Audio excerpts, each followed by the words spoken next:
अरे माँ और बाबूजी को नहीं बता सकते थे तो क्या हुआ, मुझे ही बता देते।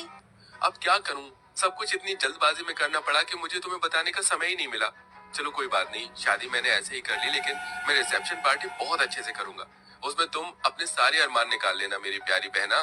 हाँ हाँ क्यों नहीं, आखिर मेरी भाभी आई है, एक लौते भाई की इकलौती भाभी। हिमांशी का व्यवहार देखकर और उसका पहनावा देखकर सलोनी अपने मन ही मन सोच रही थी, मेरी ननद तो बहुत खूबसूरत, सुंदर और गोरी है। काश कि मैं भी इतनी गोरी और सुंदर होती तो अच्छा होता, लेकिन मैं अपनी ननद की जैसी नहीं हूँ, मेरा रंग सांवला है।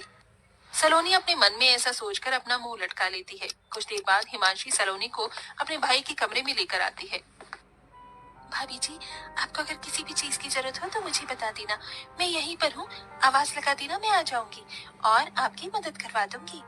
अभी तो मुझे किसी भी चीज की जरूरत नहीं है ननन जी, लेकिन अगर किसी चीज की जरूरत होगी तो मैं आपको तुरंत बुला लूंगी। आप चिंता मत करो, आपके अलावा इस घर में मेरा है भी कौन जो मुझे समझ सके।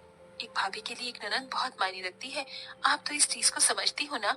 हाँ हाँ क्यों नहीं मेरी प्यारी भाभी, बिल्कुल समझती हूँ, आप चिंता मत करो, मेरे रहते इस घर में आपको कभी किसी चीज की परेशानी होगी ही नहीं।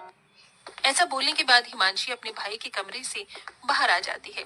थोड़ी ही देर बाद हिमांशी अपने कमरे में जाती है और एक नया सा सूट पहनकर अपनी भाभी के कमरे में आती है।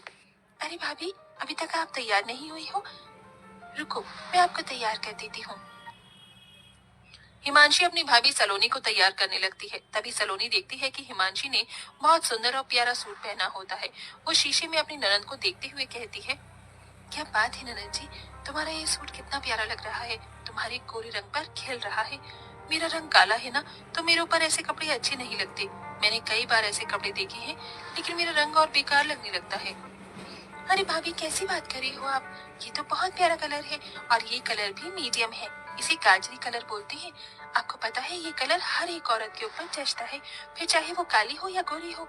आपको यकीन नहीं है तो रुको, मैं आपको ये सूट देती हूँ, फिर आप इसे पहनकर देखना, आपके ऊपर बहुत अच्छा लगेगा। हिमांशी अपने कमरे में जाती है और दूसरा सूट पहनकर जो उसने पहना होता है उसे उतार के अपनी भाभी के पास ले आती है। भाभी ये लो सूट। अरे ननन जी, आपको ये सूट मुझे देने की क्या जरूरत थी, रहने दीजिए। अरे क्या हुआ भाभी, आप मेरी भाभी हो, मैं इतना नहीं कर सकती, चलो इसे पहनकर दिखाओ। हिमांशी के ऐसा कहने के बाद सलोनी हिमांशी